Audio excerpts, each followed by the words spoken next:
nè một con mọi mơ rung ngàn mùi cái này một con mơ báo cái nó một nước thưa cá cháo nó bốnเราเนี่ยเอาเรือเจนไปเมียนเรือเงาบนเมียนเรือโดยเชี่ยโดยทำเมียนขโมยเงือบเมียนไอ้ห้องโรงงานเนี่ยบนจะมันเงินตัวมืออะไรเชี่ยมองบนแต่คืออะไรเชี่ยมเลยเมียนขโมยเงือบอ่ะท่านนี้อะไรก็ดอดเนื้อเนี่ยอะไร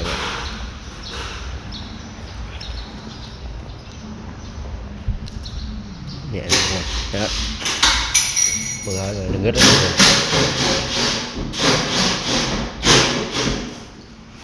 ดำnước trắng na, ta lâu nước như cái này cái rơ ruột chanh trâu từng cái môn rồi rồi,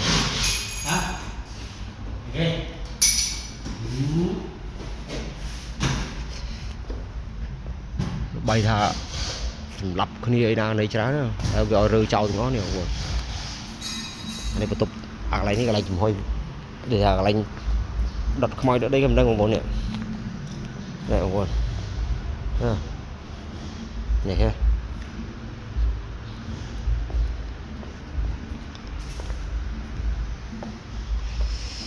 anh cái lạnh bông xài bông ấy chế đâu mua nữa khoai xài đừng ngất đừng tên không có thôi phải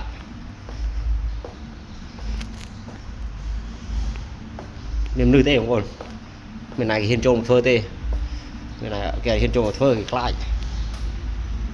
bây cái nhôm tê hiên trộm phơ là đúng rồi niềm nư tê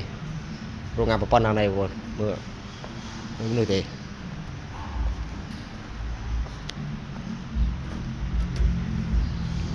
khơi ăn một mồm cái tiền một ha mình nuôi để sản tinh nó trâu gì